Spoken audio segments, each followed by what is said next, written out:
Hello everyone, I welcome you all in my YouTube channel Art Save the Classes। Informatic assistant की 10 days की revision series के अंदर आज हम लोग देखने वाले हैं security, protection of computer system, malicious attacks, firewalls, backup and restoring of data से रिलेटेड क्वेश्चंस को। तो चलो स्टार्ट करते हैं आज का ये वीडियो। बट उससे पहले यदि आपने चैनल को सब्सक्राइब नहीं किया है तो प्लीज चैनल को सब्सक्राइब करें, बेल आइकन को प्रेस करें ताकि आने वाले वीडियोस के नोटिफिकेशंस आपको मिलते रहें। तो हमारा फर्स्ट क्वेश्चन है आज का, the main function of proxy application gateway firewall is to. तो यहाँ पे हम बात कर रहे हैं फायरवॉल की। तो फायरवॉल एक तरीके से हम ये बोल सकते हैं सॉफ्टवेयर और हार्डवेयर का कॉम्बिनेशन हो सकता है। पर्टिकुलर सॉफ्टवेयर भी हो सकता है और पर्टिकुलर हार्डवेयर भी हो सकता है, ठीक है, और दोनों का कॉम्बिनेशन भी हो सकता है, पहली चीज। दूसरी चीज, ये आपका क्या करता है, ये आपका जो भी प्राइवेट नेटवर्क है उसको आपके जो इंटरनेट है, जो कि एक्सटर्नल इंटरनेट है, उससे आपको प्रोटेक्शन प्रोवाइड करता है ताकि बाहर से कोई भी यूजर आपके नेटवर्क को हार्म ना कर पाए, कोई भी सिक्योरिटी ब्रीचेस वहां पे ना हो, ठीक है। तो उस केस में यहाँ पे आंसर हो जाएगा बी। नेक्स्ट आपके पास में, for backup and restore the system blank is A pre requisite for services in enterprises. जब हम बैकअप और रीस्टोर की बात करते हैं तो बैकअप का मतलब क्या हुआ कि आपकी जो फाइल्स है, जो भी आपका डेटाबेस है, उनको आपने कहीं सेकेंडरी डिवाइस के ऊपर, मतलब किसी और सिस्टम के अंदर हम लोग मान सकते हैं, किसी मैग्नेटिक टेप के अंदर हमने उस डेटा को बैकअप ले लिया ताकि जब कभी भी हमारे पास में फेलियर हो जाएगा हमारे करंट सिस्टम के अंदर तो अपन बैकअप से अपने डेटा को वापस से ला सकते हैं। और उस लाने की प्रोसेस को हम लोग क्या करते हैं, क्या बोलते हैं, रीस्टोर बोलते हैं। सेव करने की, दूसरी जगह पे सेव करने की प्रोसेस को हम बैकअप बोलते हैं, वापस लाने की प्रोसेस को हम क्या बोलते हैं, रीस्टोर बोलते हैं। तो उसके अंदर सबसे इंपॉर्टेंट चीज क्या, उनसे सर्विस अवेलेबल होनी चाहिए, स्केलेबिलिटी होनी चाहिए। तो कहने का क्या मतलब हुआ कि यदि आपका जो डेटाबेस है उसकी जो साइज है यदि वो इंक्रीज होती है तो उसी के अकॉर्डिंग आपको बैकअप का फैसिलिटी अवेलेबल होनी चाहिए। डेटा कम है तो उसके अकॉर्डिंग आपकी फैसिलिटीज होनी चाहिए, मतलब स्केलेबिलिटी होनी चाहिए, चीजें फ्लेक्सिबल होनी चाहिए। ऐसा नहीं है कि यदि डेटाबेस ज्यादा है तो उस केस में आप लोग बैकअप नहीं ले सकते, ठीक है। तो यहाँ पे आपका आंसर हो जाएगा डी कि स्केलेबिलिटी बहुत ज्यादा इंपॉर्टेंट है, ठीक है। नेक्स्ट आपके पास में एन ऑडिट ट्रेल इज। तो ऑडिट ट्रेल जो होता है वो होता है आपका कि आपने कोई भी फाइल के अंदर जो जो ऑपरेशंस किए हैं उन सब ऑपरेशन की हिस्ट्री क्रिएट होती है। जैसे अपन लॉग फाइल्स बनाते हैं ना कि आपने कौन सी फाइल के अंदर क्या क्या ऑपरेशंस परफॉर्म कर दिए। जैसे कई बार हम लोगों ने देखते हैं ना कि हमने कुछ ऑपरेशंस कर दिए, ठीक है, अलग अलग जगह पे। अब हम क्या है, हमें वापस रिवर्ट जाना होता है तो हम लोग क्या करते हैं, control Z control Z control Z करते हैं ताकि वो अंडू हो जाए, ठीक है। क्यों हो जाता है, क्योंकि उसकी हिस्ट्री क्रिएटेड होती है कि कौन से ऑपरेशंस आपने फाइल पे ऑपरेट किए हैं, ठीक है। तो इसी तरीके के जब ऑपरेशंस का रिकॉर्ड होता है उसको हम लोग क्या बोलते हैं, ऑडिट ट्रेल बोलते हैं, ठीक है। नेक्स्ट है आपके पास में What is the firewall? तो फायरवॉल हम ऑलरेडी डिस्कस कर चुके। तो फायरवॉल क्या हुआ, एक्चुअली आपका जो प्राइवेट इंटरनेट है उससे आपकी बाहर का जो इंटरनेट है जिससे कि आप पब्लिकली एक्सेस कर पा रहे थे उसको, उससे आपको अनऑथराइज एक्सेस से बचाता है, ठीक है। तो यहाँ पे आंसर हो जाएगा C, that is telling that security device deployed at the boundary of the corporate internet to protect it from the unauthorized access. उसको कहां से बचाता है, अनऑथराइज्ड एक्सेस से बचाता है। जैसे यहाँ पे सपोज टू बी ये हमारा लैन नेटवर्क है जिसके अंदर आपकी जो आपकी डिवाइसेज है आपकी कंपनी की वो एस्टैब्लिश्ड है, ठीक है। अब ये जो डिवाइस है जो सर्विसेज यूज कर रही है वो सर्विसेज कौन सी, आपकी ऑनलाइन सर्विसेज यूज कर रही है जो कि कहाँ पे अवेलेबल है, इंटरनेट पे अवेलेबल है। जब ये सर्विसेज यूज कर रही है तो ये सर्विसेज करेक्ट सर्विसेज यूज करे, यहाँ पे कोई हैकिंग ना हो पाए, सही लोग उसको यूज कर पाए, ठीक है। ऐसा नहीं कि कोई भी लोग यूज कर पा रहे। तो उस केस में यहाँ पे बीच में क्या होता है, फायरवॉल होता है, वो उसको पहले चेक कर लेता है कि इसको अलाउ करना है कि नहीं करना है, ठीक है। नेक्स्ट आपके पास में a network security system that protects network resources by filtering messages at the application layer. जब हम बात करते हैं कि आपकी जो फिल्टरिंग है पैकेट्स की फायरवॉल के अंदर वो आपकी एप्लीकेशन लेयर पे हो रही है। एप्लीकेशन लेयर का मतलब क्या हुआ कि आपके जो पैकेट में जो डेटा आ रहा है, मतलब जो मैसेज कन्वे हो रहा है, उस पूरी मैसेज का मैनिपुलेशंस किया जाता है, मतलब पूरी मैसेज की रीडिंग की जाती है और वो जो डमी जो प्रॉक्सी रखा हुआ होता है फायरवॉल, वो उसको पूरा चेक करता है कि उसमें कुछ इंटरनली कुछ ऐसा कोड तो नहीं लिखा हुआ जो हमारे नेटवर्क को हार्म कर सकता है। उसके बाद में यदि वो ऑथेंटिकेट होता है तभी उसको मेन सर्वर पे अलाउ करते हैं। प्रॉक्सी सर्वर में क्या होता है, this is suppose to be हमारे पास में ये वाला हमारा इंट्रानेट है, ठीक है, ये हमारा कौन सा है, इंट्रानेट है। अब हमारे नेटवर्क का एक जो सर्वर है उसको हमने प्रॉक्सी सर्वर बना रखा है और उसको यहाँ पे एस्टैब्लिश किया हुआ है। जब ये आपके फायरवॉल के थ्रू इंटरनेट से जब कनेक्ट होता है, उस केस में इंटरनेट से डेटा किसके पास में आता है, सबसे पहले प्रॉक्सी सर्वर के पास में आता है। जब प्रॉक्सी सिग्नल ग्रीन सिग्नल देता है तब ये एक्चुअल सर्वर के पास में पहुंचता है, अदरवाइज ये नहीं पहुंचता, ये यहीं से अपने जो डेटा आ रहा है उसको क्या कर देता है, डिसगार्ड कर देता है। तो यहाँ पे जब इस तरीके की एप्लीकेशन सर्वर की बात करें तो एप्लीकेशन लेयर कहाँ पे होती है, होस्ट के अंदर होती है, मतलब यहाँ पे पूरा का पूरा कंप्यूटर, पूरा का पूरा सर्वर रखा हुआ होता है जो आपके पूरे डेटा की रीडिंग करता है, देन उसके बाद में फाइनलाइज करता है कि इसको अलाउ करना है कि नहीं करना है, ठीक है। तो इस तरीके से वर्क करता है। तो यहाँ पे हमारा आंसर हो जाएगा प्रॉक्सी फायरवॉल, ठीक है, वो ही हमारी एप्लीकेशन लेयर पर प्रोटेक्शन प्रोवाइड करता है। नेक्स्ट हमारे पास में malicious access or unauthorised. malicious access unauthorised होते हैं, एक्सेस की बात कर रहा है वो, किसी और मॉडिफिकेशन और चीजों की बात नहीं कर रहा है, वो ओनली एक्सेसिबिलिटी की, हम किसी चीज को एक्सेस कर पा रहे। तो एक्सेस का मतलब हो रहा है हम किसी चीज को रीड कर पा रहे हैं, हम विजुअलाइज कर पा रहे हैं, रीड कर पा रहे हैं। कोई भी मॉडिफिकेशन, किसी भी डिस्ट्रक्शन डिलीशन की बात वो नहीं कर रहा, तो उस केस में यहाँ पे आंसर हो जाएगा सी, कि यहाँ पे रीडिंग हो रही है डेटा की मैलिशियस एक्सेस के अंदर। नेक्स्ट है what is preferred way of encryption. तो एनक्रिप्शन करने के लिए कौन सा सही तरीका है, तो एनक्रिप्शन के लिए दो तरीके की आपके पास में एनक्रिप्शन एल्गोरिथम्स जनरली यूज की जाती है। एक होता है आपका सिमेट्रिक की एनक्रिप्शन, जिसको हम लोग प्राइवेट की एनक्रिप्शन भी बोलते हैं। उसमें क्या होता है कि जिस कोड से, जिस की से आपको एनक्रिप्ट किया जाता है, उसी की से आपको डिक्रिप्ट किया जाता है। जैसे अपन घर पे यदि चाबी की बात करते हैं, लॉक की बात करते हैं, तो वहां पे जिस चाबी से हमने उसको लॉक किया है उसी चाबी से वो लोग अनलॉक कर सकते हैं, ठीक है। बट एनक्रिप्शन में क्या होता है, दो की होती है। हर यूजर के पास में, जो भी नेटवर्क में है, उनके पास में दो की है। एक की तो वो होती है जो पब्लिक की है, जो सबको एक दूसरे की पता है, ठीक है। एक की होती है जो खुद के पास में सबके अलग अलग प्राइवेट कीज है, ठीक है। जब सपोज टू बी यहाँ पे ए है और ये एक बी है, ए बी को मैसेज भेजना चाहता है, और तो उस केस में कैसे मैसेज भेजता है, ये अपने मैसेज जो भेजने वाला उसको एनक्रिप्ट करता है। किससे एनक्रिप्ट करता है, किससे लॉक करता है, बी की पब्लिक की से, बी की पब्लिक की से। वो सबको नॉन है, बट इसको डिक्रिप्ट कौन कर सकता है, पूरे नेटवर्क के अंदर ओनली बी ही डिक्रिप्ट कर सकता है, क्योंकि इसके ऊपर जो लॉक लगा हुआ है वो बी की पब्लिक की से लगा हुआ है, ठीक है। तो बी अपनी प्राइवेट की से उस वाले मैसेज को अनलॉक कर सकता है। तो यदि नेटवर्क में और लोग भी होंगे, जैसे सी यहाँ पे अवेलेबल होगा, इसके पास में डेटा पहुंच जाता है, ये हैक कर भी लेता है, तभी भी इसके पास में डेटा की रीडिंग नहीं कर पाएगा, क्योंकि इसकी डिक्रिप्शन के लिए बी की प्राइवेट की चाहिए, ठीक है। तो इसलिए ये बोला जाता है पब्लिक की एनक्रिप्शन सबसे ज्यादा सिक्योर है। तो यहाँ आंसर हो जाएगा सी। नेक्स्ट है what is not a role of encryption. इनमें से कौन सा एनक्रिप्शन का रोल नहीं है, देखो यहाँ पे it is use to protect the data from unauthorized access during the transmission.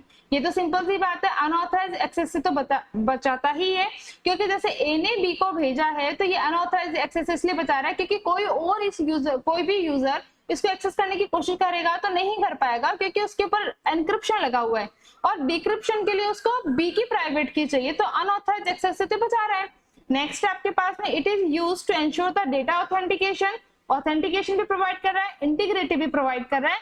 But next last में it is use to ensure that data corruption doesn't happens. But ये इस चीज की गारंटी नहीं देता कि जो डेटा आपने ट्रांसमिट किया है वो आपका, उसमें कोई करप्शन नहीं हुआ, ये गारंटी उसको नहीं देता है। जैसे सपोज टू बी सी ने रीड किया डेटा और उसने डेटा मॉडिफाई किया है, कुछ मॉडिफिकेशन उसने कर दिए, ऑल्दो उसने रीडिंग की ही नहीं है, बट जो कोड उसके पास में जो भी उसे मिला उसने उसी में मॉडिफाई कर दिया, तो प्रॉब्लम हो सकती है, ठीक है। तो उस केस में हम लोग ये बोल सकते हैं ये आपके करप्शन से नहीं बचाता, ऑल्दो वो सी के काम में आया ही नहीं डेटा, ठीक है, वो उसको मिसयूज नहीं कर पाएगा, बट वो ये हो सकता है कि वो बी के लाइक भी उसको ना छोड़े, ठीक है, उसको वो मॉडिफाई कर दे। तो उस केस में यहाँ पे आंसर हो जाएगा डी। नेक्स्ट है what is a hash function. तो हैश फंक्शन जो है वो आपके एनक्रिप्शन एल्गोरिथम्स में यूज किया जाता है। जैसे मैथमेटिकल फंक्शंस होते हैं ना, उस तरीके से आपका हैश फंक्शन होता है। वो किसी भी साइज का डेटा को इनपुट लेता है, ठीक है, उसके बाद में एक फिक्स साइज का आउटपुट जनरेट करता है। जो इसका आउटपुट होता है वो हमेशा क्या होता है, फिक्स साइज का होता है। ये चीज हमेशा ध्यान रखनी है आपको।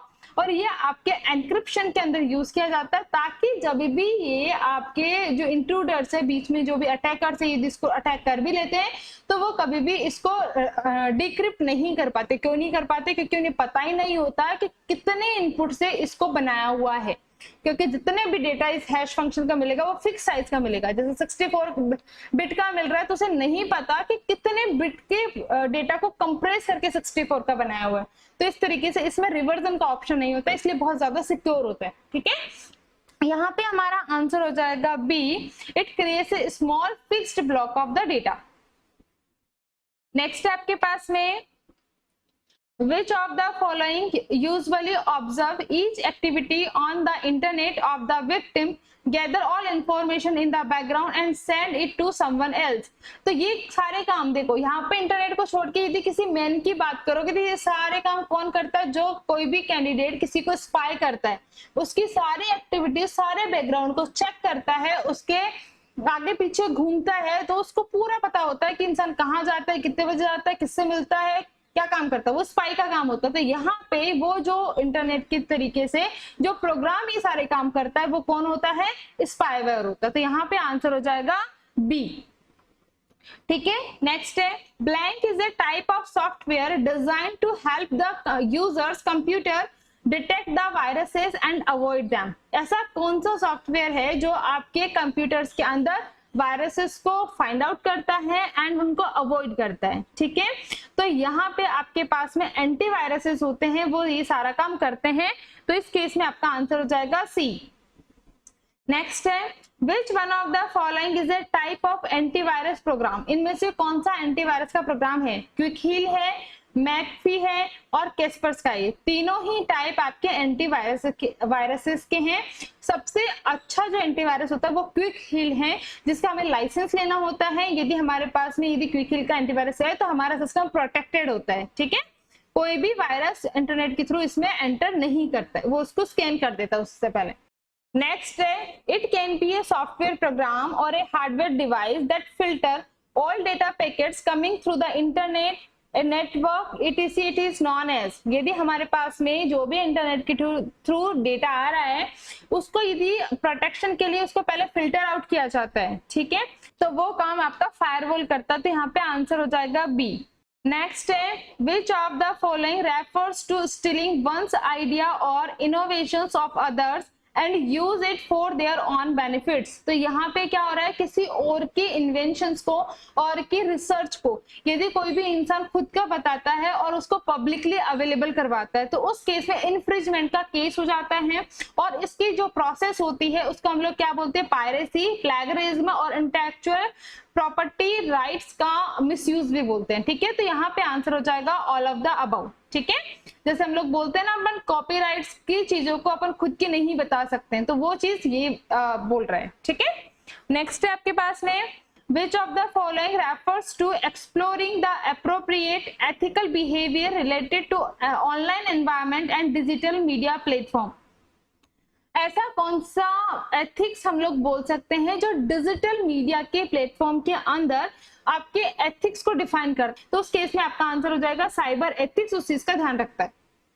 ठीक है, नेक्स्ट है which one of the following usually used in the process of wifi hacking. तो वाईफाई हैकिंग के अंदर कौन से सॉफ्टवेयर का यूज किया जाता है? तो सबसे पहली चीज, वाईफाई हैकिंग हर किसी सिस्टम से नहीं की जा सकती, स्पेशली विंडोज ऑपरेटिंग सिस्टम से बिल्कुल नहीं की जा सकती। ठीक है, इसके लिए आपको जो आपकी लाइनेक्स बेस्ड ऑपरेटिंग सिस्टम है, जैसे आपका पैरट हो गया और काली हो गया, यदि आप लोगों ने कभी सुना हो तो उन ऑपरेटिंग सिस्टम्स पे आप एयरक्रैक एनजी सॉफ्टवेयर को इंस्टॉल करके और उसका यूज करके आप वाईफाई को हैक कर सकते हो। तो यहाँ पे आंसर हो जाएगा ए। ठीक है। एक्चुअली ये जो सॉफ्टवेयर है वो नेटवर्क के अंदर होल्स को फाइंड आउट करता है कि नेटवर्क में कहाँ कहीं होल है, वहां से एंट्री की जा सकती है। ठीक है, तो वहां से एंट्री करके वो वाईफाई को हैक कर पाता है। नेक्स्ट आपके पास में to protect the computer system against the hacker and the different kind of viruses, one must always keep blank on the computer system।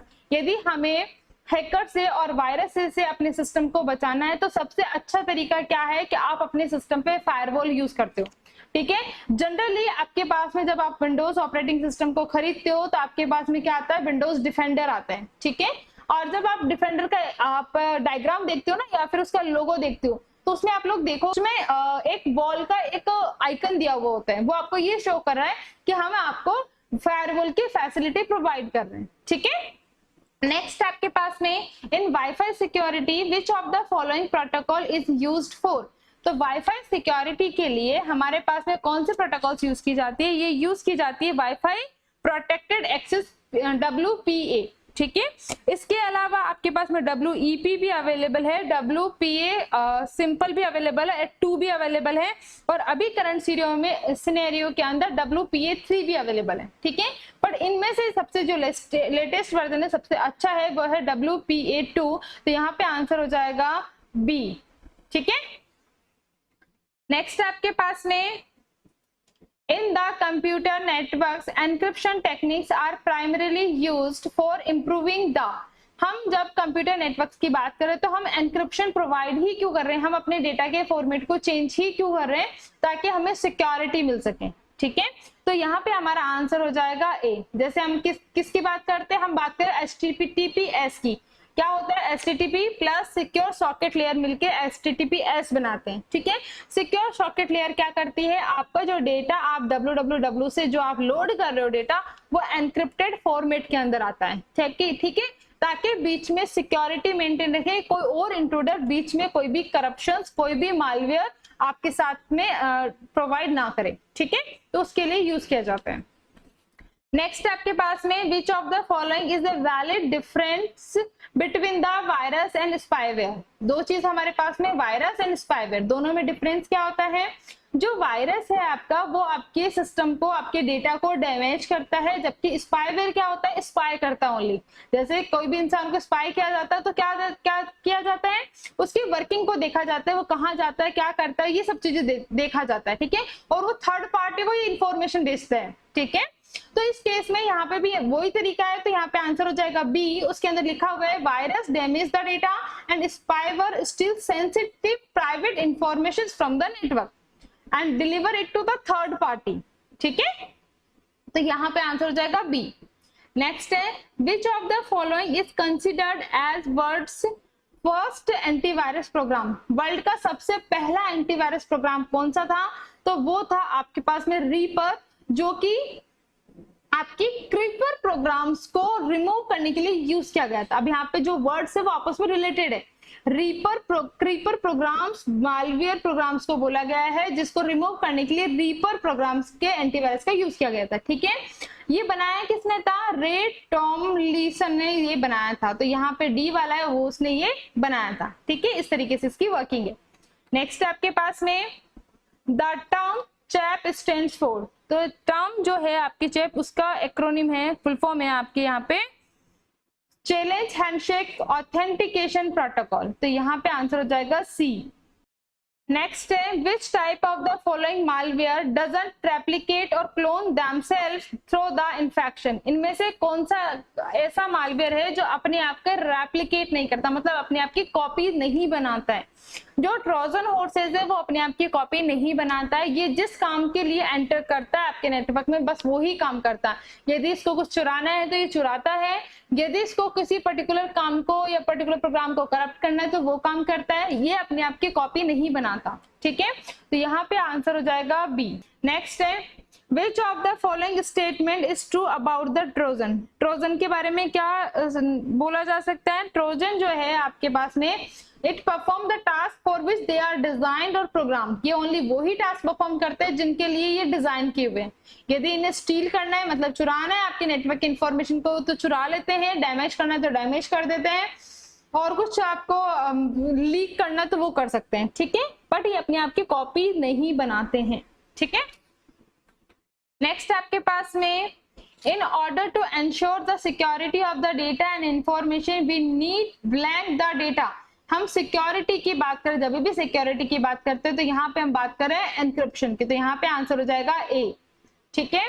Following recovery model gives you the most protections against the data loss। इनमें से कौन से ऐसा recovery model है वो सबसे ज्यादा protection provide करता है, तो वो होता है फुल रिकवरी। फुल रिकवरी के अंदर क्या होता है, आपका जितना भी डेटा अवेलेबल है उस पूरे की रिकवरी की जाती है, पूरे सिस्टम की रिकवरी की जाती है, ठीक है।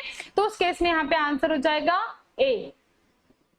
नेक्स्ट है एन ऑडिट ट्रेल इज, तो ये हम ऑलरेडी देख चुके हैं, it is the recovery history of the operations performed on A file, कि आपकी फाइल में क्या क्या ऑपरेशन हुए हैं उनकी हिस्ट्री को वापस से रिवर्ट बैक कर दिया जाता है, तो वो एक्चुअल स्टेट में कंसिस्टेंट स्टेट पे आपका डेटा पहुंच जाता है, तो इस चीज को हम लोग बोलते हैं ऑडिट ट्रेल, और जिसका बहुत ज्यादा यूज किया जाता है जब आप बैकअप और रिकवरी करते हो, ठीक है।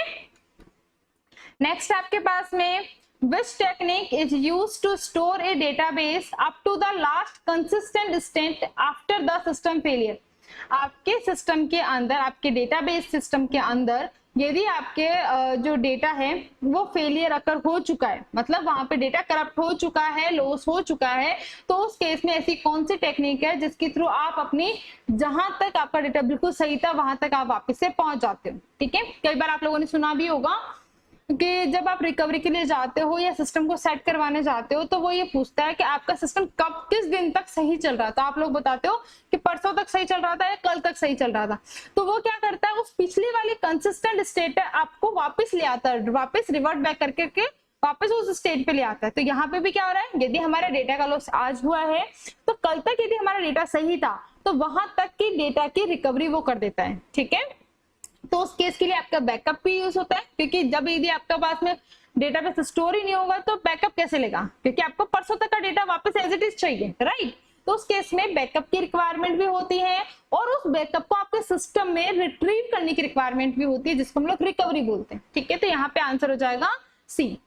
कई बार आप लोग जब विंडोज ऑपरेटिंग सिस्टम या कोई भी ऑपरेटिंग सिस्टम आप लैपटॉप खरीदते हो तो उसके रिकवरी डिस्क भी बना के देता है, ताकि आपका सिस्टम इन फ्यूचर यदि करप्ट होता है, आपकी विंडोज में कोई फैक्ट होता है, तो उस केस में रिकवरी डिस्क के थ्रू आप वापस से अपने ऑपरेटिंग सिस्टम को रिकवर कर पाते हो, ठीक है, वापस एक्चुअल वर्किंग कर पाते हो। क्योंकि अदरवाइज तो क्या होता है, आपका जो ऑपरेटिंग सिस्टम होता है वो बहुत ज्यादा कॉस्टली होता है, 8,000 10,000 तक के ऑपरेटिंग सिस्टम्स होते हैं, और जब हम अपन 300 रुपए में डलवाते हैं तो वो पायरेटेड होते हैं और बहुत ज्यादा इन्फेक्टेड होते हैं, ठीक है। जब भी इंटरनेट एक्सेस करते हो कोई ना कोई वायरस आपके आ जाता है, वापस से आपकी स्पीड स्लो हो जाती है, बहुत सारी प्रॉब्लम्स अराइज होते हैं। तो उससे सबसे ज्यादा बेटर काम क्या है कि आप अपने जब लैपटॉप खरीदें, जब आपकी जो भी आप ऑपरेटिंग सिस्टम खरीदे तो उसकी रिकवरी डिस्क बना के रख लें, ताकि जब भी करप्शन हो आप उन रिकवरी डिस्क से आप रिकवरी कर पाओ, ठीक है। तो इस तरीके से आपकी वर्किंग होती है।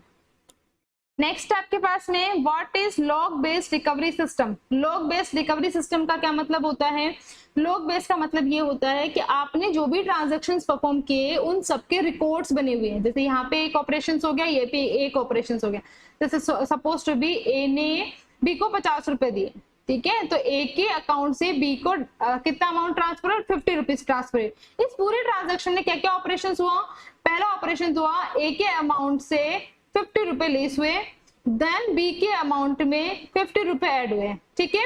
तो ये दोनों ट्रांजैक्शन है उनकी रिकवरी, मतलब उन दोनों का रिकॉर्ड बना हुआ है। जब आपका सिस्टम फेल हो गया थर्ड स्टेज पे जाकर के, ठीक है, तो ये बोला कि यहाँ पे आपका करप्ट हो गया डेटा, आपको वापस से कंसिस्टेंट स्टेट पे पहुंचना है, तो आप लोग क्या कर सकते हो, बी में से वापस से -50 करो और ए में +50 करो, तो वापस से आप नॉर्मल स्टेट पे पहुंच जाओगे। तो उन सब चीजों के लिए आपके पास में रिकॉर्ड्स होते हैं, तो यहाँ पे आंसर हो जाएगा बी, ठीक है। पहले ये प्रोसेस हो रही थी, बट यदि रिकवरी की जाती है तो वापस से ये वाली प्रोसेस उल्टी चलती है, ठीक है। तो प्लस का माइनस हो जाएगा और फिर जो ऊपर जो माइनस है उसका क्या हो जाएगा, प्लस हो जाएगा। इस तरीके से ऑपरेशंस यहाँ पे होते हैं लॉग बेस्ड रिकवरी के अंदर। नेक्स्ट आपके पास में during a backup most operations are possible, for example blank statements are allowed during the backup operation. जब आप सिस्टम्स के अंदर अपने डेटा का बैकअप ले रहे होते हो, बैकअप का इन द सेंस आपका जो डेटा है उसको कॉपी करके आप किसी सेकेंडरी स्टोरेज डिवाइस के अंदर हो सकता है आप CD ड्राइव्स के अंदर डाल रहे हो सकता है आप मैग्नेटिक टेप के अंदर डाल रहे हो, या कोई आपके पास में एक्सटर्नल हार्ड डिस्क है तो उसमें डाल रहे हो। कौन से ऑपरेशंस कर सकते हो उस टाइम पे? आप इंसर्ट भी कर सकते हो, अपडेट भी कर सकते हो, डिलीट भी कर सकते हो। तो तीनों ऑपरेशंस उस करंट सिनेरियो में कर सकते हो। तो यहाँ पे आंसर हो जाएगा D, all of the above. ठीक है, नेक्स्ट आपके पास में blank deals with the soft errors such as power failure. इनमें से कौन सा ऐसा रिकवरी है जो आपके सॉफ्ट एरर के साथ में डीलिंग करता है? जो सॉफ्ट एरर्स कैसे हो गए? जैसे सपोज टू बी आपका जो सिस्टम है वो चल रहा है करंटली इस सिनेरियो के अंदर, आपको पता नहीं होता और कई बार लाइट चली जाती है और आपके सिस्टम में बैटरी नहीं होती उस केस में, तो आपका सिस्टम एकदम से बंद हो जाता है। ठीक है, तो उस केस में जब आप वापस रिकवरी करते हो तो उस केस में आपको कौन सी चीज की रिक्वायरमेंट होती है? फेलियर रिकवरी की रिक्वायरमेंट होती है कि आपके जो भी फेलियर्स हुए हैं उनको वापस से रिकवर किया जाए, क्योंकि कई बार कुछ ऐसी फाइल्स का फेलियर हो जाता है जिसकी वजह से आपका ऑपरेटिंग सिस्टम लोड ही नहीं हो पाता है। ठीक है, तो कई बार हमें विंडोज क्रैश होने के चांसेस भी उस केस में हो जाते हैं, तो इसलिए बोला जाता है कि बैटरी की जो है आपकी वो आपको प्रॉपर रखनी चाहिए। नेक्स्ट है blank is an essential part of an backup system. जब आप बैकअप ले रहे हो किसी भी डिवाइस के अंदर, तब उस केस में सबसे ज्यादा इंपॉर्टेंट चीज क्या है कि वो डेटा सिक्योर होना चाहिए। कहीं ऐसा तो नहीं है उस डेटा के अंदर, उस डिवाइस के अंदर ऑलरेडी कहीं वायरस हो, ऐसा नहीं होना चाहिए। तो फिर क्या होगा, जब आप वापस से कभी रिकवर करोगे तभी भी आपके पास में वापस से वायरस आ जाएंगे। तो जो डेटा आप डाल रहे हो, जो आप प्रोटेक्ट कर रहे हो, तो वो भी क्या सिक्योरली होना चाहिए। ठीक है, नेक्स्ट आपके पास में failure recovery and media recovery fall under. इनमें से किसके अंदर आपकी फेलियर रिकवरी और मीडिया रिकवरी कंसीडर होती है? तो ये आपकी कंसीडर होती है सी, सिस्टम रिकवरी के अंदर। सिस्टम रिकवरी के अंदर आपकी फेलियर रिकवरी भी आ जाती है, और किसी मीडिया फाइल की रिकवरी चाहिए तो उस केस में वो भी इसके अंदर आ जाती है। ठीक है, नेक्स्ट आपके पास में the remote backup site is sometimes called the blank site. आप किस चीज की बात कर रहा है? ये रिमोट बैकअप की। रिमोट बैकअप मतलब जैसे सर्वर पे हमने अपनी ड्राइव के अंदर किसी चीज का बैकअप लिया हुआ है। जैसे कई बार होते हैं ना, हमारे पास में पुरानी फोटोज होती है, हम ये चाहते हैं कि हमारे पास परमानेंट स्टोर है, भले ही हमारा सिस्टम करप्ट हो जाए फिर भी हमारे पास में ये इमेजेस रहनी चाहिए क्योंकि हमारे चाइल्डहुड इमेजेस है। तो उस केस में हम लोगों को क्या एडवाइस दी जाती है कि आप लोग अपने ड्राइव पे सेव कर लो, क्योंकि गूगल ड्राइव क्या है 15 GB की स्पेस दे रहा है सब लोगों को। ठीक है, तो आप अपने मेल एड्रेस के थ्रू आप अपने गूगल ड्राइव पे अपना डेटा डाल देते हो, तो उसको हम लोग क्या बोलते हैं? रिकवरी बैकअप साइट बोल सकते हैं, सॉरी रिमोट बैकअप साइट बोल सकते हैं, क्योंकि हम सर्वर पे डालने की बात कर रहे हैं। ठीक है, तो उस साइट को हम लोग और क्या बोल सकते हैं? सेकेंडरी साइट भी बोल सकते हैं, क्योंकि वो हमारे एक्चुअल साइट पे, हमारे लैपटॉप पे नहीं होती है, वो कहीं और रखी हुई है। ठीक है, नेक्स्ट आपके पास में which is refers to the process of restoring the data that has been stored in a computer। यदि किसी दूसरे कंप्यूटर के अंदर, किसी दूसरे डिवाइस के अंदर आपका डेटा स्टोर्ड है और आप उसको रिस्टोर कर रहे हो, मतलब वापस से आपके सिस्टम में डाल रहे हो, क्योंकि आपके सिस्टम में फेलियर अगर हो गया, आपने अपने करंट डेटा को पूरे को रब किया और वापस से उस फाइल से जहां पे आपने बैकअप लिया था वहां से अपने डेटा को डाल रहे हो वापस सिस्टम के अंदर, उस चीज को हम लोग क्या बोलते हैं? रिट्रीविंग बोलते हैं। तो यहाँ पे आंसर हो जाएगा ए, रिट्रीव करना। ठीक है, एक्सेस करना। नेक्स्ट है आपके पास में which is a duplicate copy of a file program that is stored on a different storage media than the original location। तो ये तो हम ऑलरेडी डिस्कस कर चुके हैं, इस प्रोसेस को हम लोग क्या बोलेंगे? बैकअप बोलेंगे। तो यहाँ पे आंसर हो जाएगा सी। ठीक है, नेक्स्ट है a blank is a program that secretly takes over another internet attached computer and then uses that computer to launch the attack. तो कई बार ऐसे प्रोग्राम्स होते हैं जो आपके जो कंप्यूटर जो इंटरनेट से कनेक्टेड है उसका यूज करते हैं और जो सिस्टम्स, जो दूसरे सिस्टम्स है उनको अटैक करते हैं, उन पर अटैक करते हैं, उनके डेटा को लॉस करने की कोशिश करते हैं। तो इस तरीके के प्रोग्राम्स को हम लोग बोलते हैं ज़ॉम्बीज। ठीक है, नेक्स्ट है आपके पास में blank is to protect the data and the password. इनमें से कौन से ऐसे प्रोसेस है जो आपके डेटा को प्रोटेक्ट करती है, आपके पासवर्ड्स को प्रोटेक्ट करती है? तो उस केस में आपका आंसर हो गया प्रोटेक्शन। और जब सिक्योरिटी की बात की जाती है तो हमारे पास में आंसर होता है एनक्रिप्शन की टेक्निक का हम लोग यूज करते हैं। नेक्स्ट हमारे पास में a firewall is installed at the point where the secure internal network and untrusted external network meet, which is also known as। जब हम बात करते हैं फायरवॉल की, तो फायरवॉल क्या होता है, हमारे इंट्रानेट और इंटरनेट के बीच में लगा हुआ होता है, ठीक है। वो एक ऐसे मीटिंग पॉइंट पे लगा हुआ होता है जहां पे एक साइड के अंदर कंप्लीटली सिक्योर डेटा है, सिक्योर नेटवर्क है, दूसरी साइड में अनट्रस्टेड एक्सटर्नल नेटवर्क है। उस पॉइंट को हम लोग बोलते हैं चेक पॉइंट, ठीक है।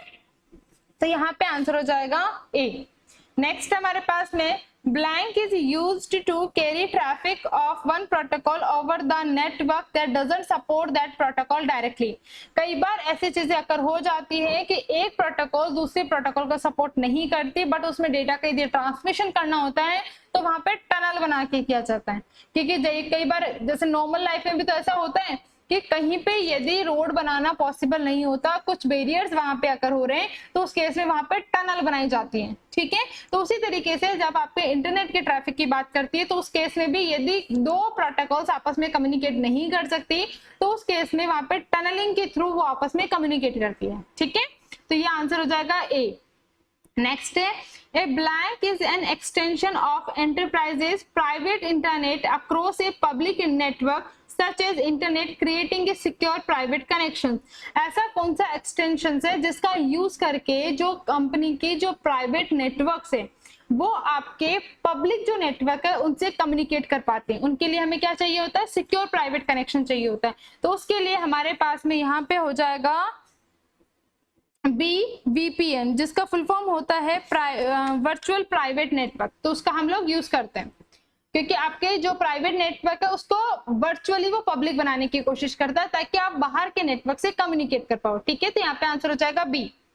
नेक्स्ट है which of these is not A type of firewall. इनमें से कौन सा फायरवॉल का टाइप नहीं है। तो यहाँ पे next generation firewall, software firewall, packet filtering firewall and switch firewall. तो स्विच फायरवॉल नाम का कोई फायरवॉल नहीं होता, तो यहाँ पे आंसर हो जाएगा डी।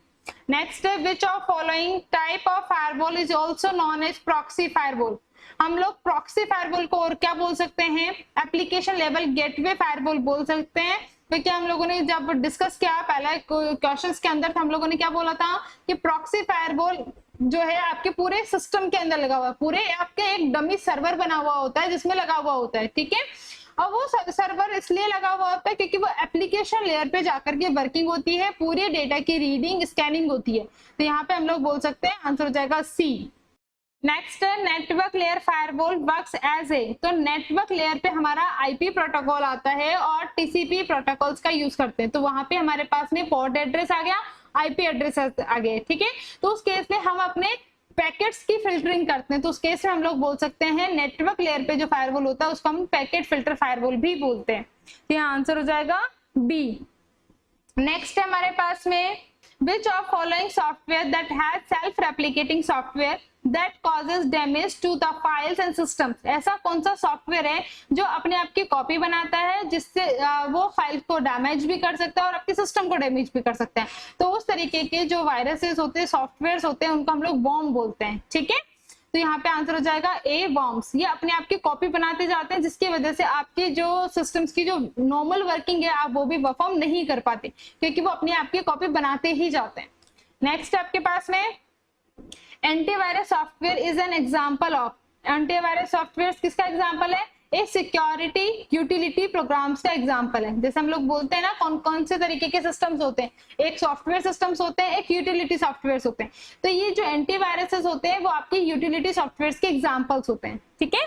नेक्स्ट आपके पास में blank viruses are often transmitted by floppy disk left in the floppy drive. Floppy drive के अंदर जो फ्लॉपी डिस्क होती है वो किस तरीके के वायरसेस को जनरली ट्रांसमिट करती है, वो बूट सेक्टर की जो वायरसेस होती हैं उनको ट्रांसमिट करती है। तो यहाँ पे आंसर हो जाएगा ए। नेक्स्ट हमारे पास में व्हाट इज ए स्पाइडर। जो स्पाइडर है वो हम किसको बोलते हैं, वेब क्रोलर्स को बोलते हैं। वो क्या होते हैं, आपके www पर जो डेटा आपका वेब पेजेस जो स्टोर होते हैं उनको मेंटेन करने के लिए, उनके ऑटोमेशन से हम उनकी सर्चिंग कर पाए, उन सब कामों के लिए हमारे पास में वेब क्रोलर्स और स्पाइडर्स लगे हुए होते हैं। तो यहाँ पे आंसर हो जाएगा a program that catalogs the websites over the www। तो यहाँ पे आंसर हो जाएगा बी। नेक्स्ट है digital signature is. Digital signature क्या होता है, क्या ये एक स्कैन सिग्नेचर है, एक सिग्नेचर है बाइनरी फॉर्मेट के अंदर, एनक्रिप्शन इंफॉर्मेशन है, हैंड रिटन सिग्नेचर है। तो ये होता है आपके एनक्रिप्शन इंफॉर्मेशन, वो आपके ऑथेंटिकेशन ऑथराइजेशन को प्रूव करने के लिए यूज की जाती है नेटवर्क के अंदर। ठीक है, तो ये थे आज के हमारे क्वेश्चंस। तो गाइस अभी तक आप लोगों ने चैनल को सब्सक्राइब नहीं किया तो प्लीज चैनल को सब्सक्राइब करें, बेल आइकन को प्रेस करें ताकि आने वाले वीडियोस के नोटिफिकेशंस मिलते रहें। यदि आपको किसी भी टॉपिक से रिलेटेड और क्वेश्चंस की रिक्वायरमेंट हो तो प्लीज आप लोग कमेंट करके बता सकते हैं।